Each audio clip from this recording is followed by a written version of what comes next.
A very hot topic going on for a couple of days, especially after United Airlines incident, is overbooking of flight. Now, what actually overbooking of flight is? It is basically a practice of selling more tickets on the aircraft than the actual seats. Let's say there are 200 seats in the aircraft, but the airlines actually sold 210 seats. Now, this flight is overbooked, oversold. And more popular the route is, the more likely the flight is overbooked. The question: why airlines do this? You see, most of the time airlines have to fly with 10 to 20% empty seats. Although the customers have already booked and paid for the flight, but they don't show up at time of flying due to some emergency or some commitment or change in plans. But aircraft has to fly with those empty seats.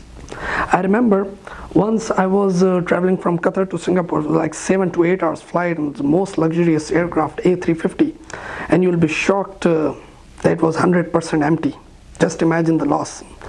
I was alone just with my family, that's it.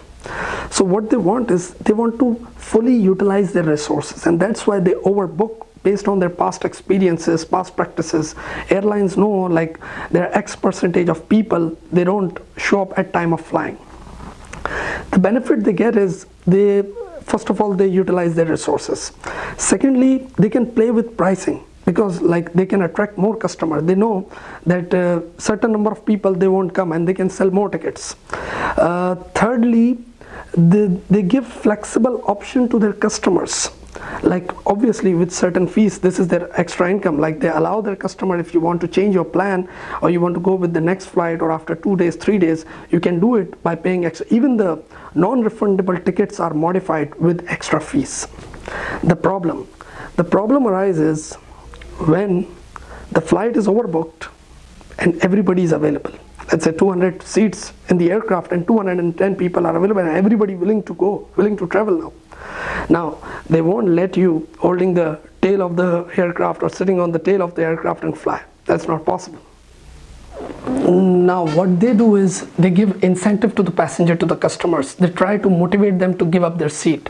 Like, sometimes they give offer to get a free flight tomorrow, or they give voucher like $50, $100 with an expiry of 1 year. Sometimes the customers are innocent, or they don't have any commitment, and the offers are attractive, so they accept it. Sometimes they don't know the rights. Otherwise, there is a rule also, like if it is late by 1 or 2 hours, more than 2 hours, then there is a compensation of from 200% to 500% with a cap of $1,300, $1,350. But most of the time, customer accept it because the offers are very attractive. Like last year, 500,000 plus people in US accepted such voluntary offers, and they give up their seats. I remember once I was traveling, it was an international flight and it was overbooked flight. So while at time of check-in, the airline representative was offering us to get a free flight tomorrow. But like, I had to offer was attractive, but I didn't catch up because I had to catch up my meeting. The big problem arises, big problem, when nobody is willing to accept the offer. Now what happened? Now the only option left is involuntary option. Like, without customer wish, without customer will, the customer has to go out, because like they have signed certain contract terms and condition at time of booking the ticket. And airlines have their own formula to pick up the passengers.